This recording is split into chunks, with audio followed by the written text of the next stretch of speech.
Hello learners, welcome to IAS Marathon, your friend again with a new lesson. Important judgment that transformed India की ये series है and this is case number 22. Last lesson M Nagaraj versus union of India 2006 का case था, वो हमने complete कर चुका है. आई होप आपने देखा होगा. This is the case about lily Thomas versus union of India 2013 का ये केस है एंड ये मेरा one of the favourite topic है जिसके बारे में ये केस है एंड वो है criminalization of the politics and politicisation of the crimes. Right. So ये इंडियन डेमोक्रेसी की एक ज़बरदस्त और एक बहुत बड़ी क्रिटिकल प्रॉब्लम है. क्या क्रिमिनल्स को पॉलिटिक्स के बाहर रखना चाहिए? पहला क्वेश्चन तो ये आता है. Second question sir and ma'am तो वो ये है कि एमपीज हो या एमएलए हो, उनको क्या डिस्क्वालीफाई कर देना चाहिए on the date of their criminal conviction. अगर उन पर कोई क्रिमिनल केस है और उस पर कन्विक्शन दिया जा रहा है तो उसी डेट से उनको डिस्क्वालीफाई कर दिया जाए या ना किया जाए. तो ये case is all about the criminals, politics and the politicians, इन सब के आसपास है. Right. So Lily Thomas judgement में ये कोशिश की गई सुप्रीम कोर्ट के द्वारा कि किस तरीके से पॉलिटिकल सेटअप को फ्री किया जाए क्रिमिनल एलिमेंट से. Right. So this is very very very important topic and supreme court ने इसके अंदर definitely representation of people acts का जो सब सेक्शन 4 था, section 8, sub section 4 of section 8, उसको नल एंड वॉइड डिक्लेयर कर दिया था, अल्ट्रा वायरस डिक्लेयर कर दिया था. तो स्टार्ट करते हैं. वही हमारा फॉर्मेट जो हमेशा से रहा है. राइट. सबसे पहले इंट्रोडक्शन देखेंगे, देन बैकग्राउंड देखेंगे, उसके बाद argument, judgment and then importance and impact. Right. तो लेकिन स्टार्ट करने के पहले एक रिक्वेस्ट है आपसे, वो ये है कि जो आपको इसको शेयर करना पड़ेगा, जितना हो सके उतना शेयर करो, अच्छे से पढ़ो. ठीक है. एंड सपोर्ट करो आईएएस मैराथन को. We are actually doing a lot of hard work for you. Free में कंटेंट अवेलेबल कराना it's not at all an easy task. बहुत हार्डशिप लगती है, बहुत कुछ फेस करना पड़ता है, इसलिए आपका सपोर्ट चाहिए. आपका सपोर्ट मिल गया, सब कुछ कर लेंगे अपन. ठीक है. तो स्टार्ट करते हैं. Lily Thomas versus union of India and others 2013. सो ये केस है बेसिकली, इसका इंट्रोडक्शन आपको दे चुका हूँ. तो to free the political setup from the criminal elements. तो लिली थॉमस तो पिटिशनर है and Union of India and others are the respondent. Okay. तो कॉन्स्टिट्यूएंट असेंबली, जब हमारा कॉन्स्टिट्यूशन बनाया जा रहा था उस टाइम पे जो कॉन्स्टिट्यूएंट असेंबली थी, उस टाइम पे ये क्वेश्चंस को रेज किया गया और इंटेंट था उनका कि इस तरीके के रूल्स लेकर के आए जाए, डिस्क्वालिफिकेशंस लेकर के आए जाए. क्या ग्राउंड्स रहेंगे कि हमारे मेंबर्स, चाहे वो किसी भी हाउस के हों, पार्लियामेंट के, लोअर हाउस हो या अपर हाउस, या फिर लेजिस्लेटिव असेंबली हो सकती है स्टेट्स की या लेजिस्लेटिव काउंसिल, तो उनको डिस्क्वालिफिकेशन की क्या ग्राउंड्स रहेंगे. तो ये ट्राई किया गया था कॉन्स्टिट्यूएंट असेंबली के टाइम पे एंड रिजल्टिंगली इसी के परिणाम अनुसार 2 आर्टिकल ऐड किए गए. पहला आर्टिकल 1 और 2. नेक्स्ट इज आपका 191. तो आर्टिकल 1 और 2 किससे रिलेटेड है? आपके पार्लियामेंट से. एंड आर्टिकल 191 है आपके legislative assemblies and legislative council से. राइट. अब क्या क्या ग्राउंड्स हो सकते हैं भाई डिस्क्वालिफिकेशन के अंदर आर्टिकल 1 और 2? देखो सिंपल है, वही ऑफिस ऑफ प्रॉफिट आपने पढ़ा होगा, लक्ष्मीकांत आपने पढ़ी है तो अच्छे से. राइट. ऑफिस ऑफ प्रॉफिट अगर कोई हेल्ड करेंगे other than the office of government of India and government of state. उसके अलावा अनसाउंड माइंड अगर डिक्लेयर हो जाते हैं, तो उसके बाद इंसॉल्वेंट डिक्लेयर हो जाते हैं, तो उसके बाद अगर वो इंडिया के सिटीजन नहीं रहते हैं या तो अपनी वॉलंटरीली लीव कर देंगे अपनी सिटीजनशिप. जैसे ही फॉरेन स्टेट की सिटीजनशिप अक्वायर कर ली जाती है इंडियन सिटीजनशिप एक्ट के अंदर, तो उसकी इंडियन सिटीजनशिप रद्द हो जाती है. एंड लास्ट आपका ग्राउंड आता है कि ऐसा कोई लॉ जो पार्लियामेंट ने बनाया हो उसके अंदर उसका डिस्क्वालिफिकेशन मेंशन है, तो भी आपका जो है आपको डिस्क्वालीफाई कर दिया जाएगा as an MP. And same है इन केस ऑफ आपका article 191 in case of state legislative assemblies and councils. इसके अलावा आर्टिकल 191 और 21 एंड सब क्लोज ई, इसके अंदर बेसिकली इन आर्टिकल 191 है ये 191 सब क्लोज ई. इसके अंदर पार्लियामेंट कोई भी लॉ बना सकती है for the disqualification of the membership of the parliament and state legislatures. इसके अलावा जो आपका रिप्रेजेंटेशन ऑफ पीपल एक्ट है, रिप्रेजेंटेशन ऑफ पीपल एक्ट, उसके अंदर सेक्शन 8 एंड 8 सब क्लोज 3 के अंदर भी ये मेंशन कुछ बेसिकली मेंशन है, कुछ ग्राउंड दे रखे हैं डिस्क्वालिफिकेशन के लिए, जैसे कि कुछ ऑफेंसेज हैं उनकी लिस्ट दे रखी है. अब देखो ये बहुत टिपिकल यहाँ पर लीगल लैंग्वेज में है, तो इसका कंक्लूजन मैं आपको बता दूँ. सेक्शन 8 1 2 3 इसके अंदर क्या मेंशन है? इसका कंक्लूजन ये है कि मेंबर ऑफ पार्लियामेंट हो या फिर लेजिस्लेचर का मेंबर हो, उनको डिस्क्वालीफाई नहीं किया जा सकता until the 3 months period from the conviction. अगर उनको कन्विक्टेड मान लिया गया है तो उसके 3 month तक या उसके डेट ऑफ कन्विक्शन से 3 months तक उनको डिस्क्वालीफाई नहीं किया जा सकता। ये 3 months का टाइम पीरियड को लैप्स होना पड़ेगा। अगर उनको कन्विक्ट मान लिया गया और उसके बाद आने वाले 3 months के अंदर अगर उन्होंने हायर कोर्ट में, मान लीजिए अगर हाई कोर्ट में उनको कन्विक्ट कर दिया गया तो वो सुप्रीम कोर्ट में अपील करेंगे तो उसके 3 महीने बाद तक भी उनको जो है डिस्क्वालीफाई नहीं किया जा सकता, राइट। एंड लिली थॉमस ने यही सोचा और उन्होंने पिटिशन फाइल करी सुप्रीम कोर्ट में। और इस रिप्रेजेंटेशन ऑफ पीपल एक्ट के इस वाले सेक्शन को, जो क्या है आपका सेक्शन 8 सब सेक्शन 4, जो ये प्रोटेक्शन प्रोवाइड करता है member of parliament and MLAs को। अच्छा, तो अब नेक्स्ट है हमारे arguments, right. Arguments are the very important part of a particular verdict judgement.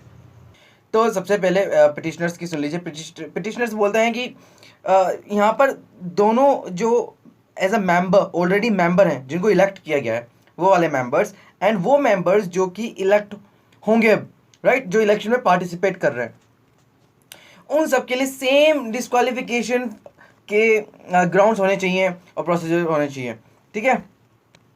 अब इस बात को अपनी कि सेम डिस्क्वालिफिकेशन के जो रूल्स हैं, चाहे वो किसी भी हाउस का मेंबर हो, वो सेम ही होना चाहिए। तो इसके लिए जो lily Thomas actually supreme court की एक बहुत ही सीनियर लॉयर है ना। उनके अलावा जब उन्होंने पिटिशन फाइल की तो उसके बाद काफ़ी सारे एनजीओज और काफ़ी सारे इंडिविजुअल और भी ग्रुप्स आ गए, ठीक है, इनका सपोर्ट करने और पार्टी बनने इन द केस। सो इसको सपोर्ट करने के लिए Election Commission of India versus Saka Venkata Rao, ये केस का यहाँ पर इस जजमेंट की इसको साइट किया गया और बोला गया कि अंडर आर्टिकल 191, जो कि हम पहले समझ चुके हैं, उसमें सेम सेट ऑफ डिस्क्वालिफिकेशन है जो मेंबर्स इलेक्शन के लिए खड़े होंगे और जो मेंबर कंटिन्यू करेंगे as a member of the parliament, member of the state legislative assemblies and councils. तो अब ये बात हम यहाँ पर कर रहे हैं। तो देखो डिस्क्रिमिनेशन कहाँ पे हो रहा है, डिस्क्रिमिनेशन यहाँ पे हो रहा है सर एंड मैम, कि जो सेक्शन 8 सब क्लोज 4 है वो प्रोटेक्ट करता है जो सिटिंग मेंबर्स हैं, राइट, जो sitting members of the file, उनको प्रोटेक्ट करता है क्योंकि उनको as a member of parliament होने की वजह से प्रिविलेजेस भी हैं, राइट। तो अब जो सिटिंग मेंबर्स हैं उनको ये राइट्स हैं कि वो अपील फाइल कर सकते हैं इन दी हायर कोर्ट्स अगर उनको कन्विक्ट करार दे दिया बाय द कोर्ट्स ने, ठीक है। 3 months का डेट ऑफ कन्विक्शन से वो क्या कर सकते हैं, अपनी मेंबरशिप को होल्ड कर सकते हैं, राइट, उनको डिस्क्वालीफाई नहीं किया जा सकता। बट ऐसा इन केस ऑफ जो नए मेंबर्स इलेक्ट होंगे अब, उनके लिए ऐसा कोई रूल नहीं है, तो it is a discrimination, right. Next argument इन्होंने ये रखा कि कॉन्स्टिट्यूएंट असेंबली की डिबेट्स में भी मिस्टर शिब्बन लाल सक्सेना के ने भी एक अमेंडमेंट लेकर के आए थे, जिसको फिर रद्द कर दिया गया बाद में और सब सेक्शन 4 ऐड कर दिया गया, राइट, आरपी एक्ट में 1951 में, राइट। नेक्स्ट ये बेसिकली कंटेंट करते हैं कि पार्लियामेंट की पावर ही नहीं है इस तरीके के सेक्शंस को ऐड करने के लिए, क्योंकि अगर देखो इस तरीके के सेक्शन आएंगे तो आर्टिकल 102 और आर्टिकल 191 की क्या जरूरत है भैया। तो कॉन्स्टिट्यूशनल आर्टिकल को अंडरमाइन कर रहा है भैया एक एक्ट, सोचे आप, ठीक है। तो parliament lakhs the legislative power कि वो सेक्शन 8, तो इसलिए इसको अल्ट्रा वायरस करार देना चाहिए, ये कहा गया पिटिशनर्स के द्वारा। उसके बाद इन्होंने एक बात और की कि ये जो है ना वो एक आर्बिट्ररी और एक तरीके से डिस्क्रिमिनेटरी है आर्टिकल 14 के, ठीक है। तो ये कहा गया पिटिशनर्स के द्वारा। तो दूसरी तरफ देखो रिस्पोंडेंट्स क्या कहते हैं। रिस्पोंडेंट्स कहते हैं कि जो सेक्शन 4 है, सेक्शन 8 है, इसका सब सेक्शन 4 है, इसकी वैलिडिटी को अपील करते हुए बोलते हैं कि सुप्रीम कोर्ट की बेंच ने इसको, कॉन्स्टिट्यूशनल बेंच ने अपील किया है, के Prabhakaran versus P Jayranjan case के अंदर सुप्रीम कोर्ट की कॉन्स्टिट्यूशन बेंच ने इसको अपील किया है, आप बात कर रहे हो तो ऐसा रिस्पोंडेंट ने कहा होगा। इन्होंने ये कहा, इसका रैशनल ये है, इन्होंने ये प्रेजेंट किया कि सेक्शन 8 सब सेक्शन 4 का मतलब ये नहीं है कि कोई सिटिंग मेंबर को हम यहाँ पर क्या बोलते हैं कि एडवांटेज दें, राइट, कोई सिटिंग मेंबर को, बल्कि हाउस को प्रोटेक्ट करना है, हाउस को प्रोटेक्ट करना है। तो अब इस बात को सुन के पिटिशनर्स ने के प्रभाकरन केस का को साइड करते हुए बोला कि डिस्क्वालिफिकेशन के दो कॉन्सिक्वेंसेज हो सकते हैं। बिल्कुल, पहला क्या हो सकता है? पहला ये हो सकता है कि स्ट्रेंथ ऑफ द मेंबरशिप वो कम हो जाएगी, right, and second by election कराने पड़ेंगे। एंड इसीलिए जो पार्लियामेंट है उसके मेंबर्स, जो सिटिंग मेंबर्स हैं पार्लियामेंट स्टेट लेजिस्लेचर के, उनको सेपरेट कैटेगरी में लाया जाए एंड उनको प्रोटेक्शन इसीलिए दी जाए ताकि हाउस को प्रोटेक्ट किया जाए। तो ये रिस्पोंडेंट का आर्ग्यूमेंट था। नेक्स्ट आर्ग्यूमेंट ये देते हैं कि वो कहते हैं कि जो इंडियन जुडिशियल सिस्टम है उसमें पहले से ही अपीलेट कोर्ट्स में और हाई कोर्ट्स में अपील्स और एक्विटल्स काफ़ी ज़्यादा है, राइट। और इसी का फ़ायदा अगर हम कहें तो पॉलिटिक्स की नज़र से फ़ायदा होता है पॉलिटिशियंस को, है ना। क्योंकि अगर कोई सिटिंग मेंबर ऑफ पार्लियामेंट या सिटिंग एमएलए कोई क्रिमिनल चार्जेस हैं उनके ऊपर, समझना ध्यान से, और अगर वो कन्विक्ट कर दिया गया बाय द लोअर कोर्ट, तो उसकी अगर हम सुप्रीम कोर्ट की माने तो उसकी, और अगर हम एथिकल पर्सपेक्टिव से देखें तो उसकी मेंबरशिप कैंसिल कर देना चाहिए ना? नहीं, लेकिन उनको एक अधिकार है, ये हम बात कर रहे हैं सेक्शन 8 का सब सेक्शन 4 उनको प्रोटेक्ट करता है और उनको पावर देता है to appeal in the higher courts. ठीक है, अगर हाई कोर्ट हुआ तो सुप्रीम कोर्ट, और अगर लोअर कोर्ट हो तो हाई कोर्ट्स, तो उसमें उनको प्रोटेक्शन दिया जाएगा और वो अपनी मेंबरशिप को होल्ड कर सकते हैं। और अगर एक बार केस डल गया ना जुडिशरी में तो वो सालों साल चलता रहता है, right. Last but not the least argument आता है रिस्पोंडेंट की तरफ से, कहते हैं कि पावर टू लेजिस्लेट और डिस्क्वालिफिकेशन जो रूल्स बनने चाहिए वो पार्लियामेंट बना के देगी, एंड ये स्टेट लेजिस्लेचर्स या कोई जुडिशरी का पावर नहीं, ये पार्लियामेंट का पावर है। तो उस पर रूल्स, लॉज, अमेंडमेंट्स पार्लियामेंट ही कर सकते हो। तो अब वही जजमेंट सुन लो। जजमेंट सबसे इंपॉर्टेंट होता है किसी वर्डिक्ट के अंदर, सभी से ज़्यादा इंपॉर्टेंट, जो कि हमारे आने वाले इंपॉर्टेंस बताएगा और जो है इम्पैक्ट बताएगा, राइट।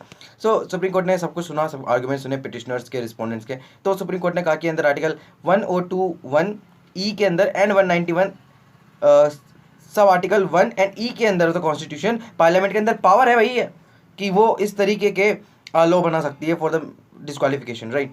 अब इसके बाद आती है कि कॉन्स्टिट्यूशन बेंच जो यहाँ पर इस टाइम पे बैठी, जो Election Commission of India versus Saka Venkat Rao जो केस हुआ था उसके अंदर भी ये कहा था कि सेम सेट ऑफ डिस्क्वालिफिकेशन होना चाहिए for the election as well as for the continuation of as a member, right. जो सिटिंग मेंबर्स हैं उनके लिए भी सेम लॉज होंगे, सेम डिस्क्वालिफिकेशंस के ग्राउंड होंगे, सेम सेट होंगे, और जो एक्चुअली जो नए इलेक्शन होकर के आएंगे या जो इलेक्शन फाइट करेंगे उनके लिए। तो पार्लियामेंट के पास ये पावर नहीं है कि वो डिफरेंट सेट ऑफ लॉज बनाए, ठीक है। तो सुप्रीम कोर्ट ने ये जो डिस्क्रिमिनेशन हो रहा था फाइट करने वाले इलेक्शन और जो सिटिंग मेंबर्स हैं उनके बीच में डिफरेंस को खत्म कर दिया। नेक्स्ट सुप्रीम कोर्ट ने ये भी कहा कि जो ये मेंबर्स है ना, अगर इनके खिलाफ डिस्क्वालिफिकेशन साबित हो जाता है ना, तो इनकी सीट्स ऑटोमेटिकली फॉल वैकेंट हो जाएगी, right, under article 101 and article 190 इसके अंदर। तो हम कह सकते हैं कि भाई सुप्रीम कोर्ट ने सेक्शन 8 का सब सेक्शन 4 को नल एंड वॉइड डिक्लेयर कर दिया, अल्ट्रा वायरस, राइट, जो कि डिमांड भी थी हमारे पिटिशनर्स की। एंड ये इसके अंदर एक बहुत ही इंपॉर्टेंट बात है, वो ये है कि ये इस जजमेंट की जो अब इसके बाद जो सुप्रीम कोर्ट ऑर्डर्स निकालेगी उसको फॉलो करना पड़ेगा, राइट। तो वो प्रोस्पेक्टिवली होगा ना कि रेट्रोस्पेक्टिवली, यानी कि जिनकी पिटिशंस पहले से डली हुई उनका कोई इम्पैक्ट नहीं होगा, अब आने वाले जो केसेस हैं उन पर इसका इम्पैक्ट होगा। तो इसका इंपॉर्टेंस क्या रहा? इसका इंपॉर्टेंस ये रहा सर मैम कि जो क्रिमिनलिटी इन पॉलिटिक्स है वो जो पार्लियामेंट के अंदर जो क्रिमिनल्स बैठे हैं जो लेजिस्लेचर में, वो एक इंपॉर्टेंट इशू बन गया, उसको डिबेट हुई सबसे पहले। तो सबसे इंपॉर्टेंट बात तो यही है। इस केस के बाद एक ज़बरदस्त चीज़ हुई कि पहले जो मेंबर होते थे उनको अपनी सीट नहीं छोड़नी पड़ती थी, वो अपील कर देते थे। लेकिन लिली थॉमस केस के बाद अब कोई कन्विक्टेड एमपी या एमएलए है तो उसके पास राइट टू अपील तो है, लेकिन उनको अपनी मेंबरशिप छोड़नी पड़ेगी हाउस से इमीडिएटली अगर वो कन्विक्ट हो जाता है तो, राइट। तो ये ज़बरदस्त एक रिवोल्यूशनरी यहाँ पर वर्डिक्ट आया। तो अब ज़बरदस्त हम अभी स्टार्टिंग से पढ़ते हुए आ रहे हैं कि अब डिबेट होगी भैया।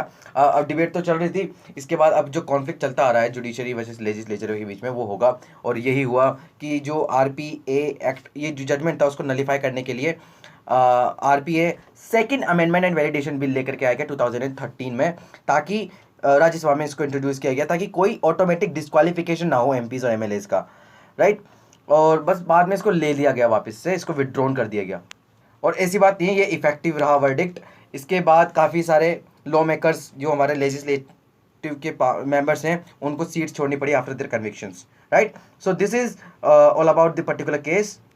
इन अब अगले लेसन में हम देखेंगे, अगले केस में हम देखेंगे, जो कि केस नंबर 23 होगा। वो है आपका TSR Subramaniam and others versus union of India, जो कि एक ज़बरदस्त केस है, 2013 का ही है। ठीक है, ये सिविल सर्वेंट्स को रिलेटेड है, क्या ओरल डायरेक्टिव फॉलो करनी चाहिए कि नहीं करनी चाहिए। ठीक है, IAS IPS इससे रिलेटेड है, सिविल सर्विसेज से रिलेटेड, जो कि आपको पढ़ने में बहुत मज़ा आएगा। तो अभी तक अगर आपने चैनल को सब्सक्राइब नहीं किया ना, तो कर लो, एंड जितना हो सके ना इसको शेयर करो, पढ़ो, लर्न करो, नॉलेज लो हमसे। ठीक है, सो मिलते हैं जब तक, stay tuned and have a nice day.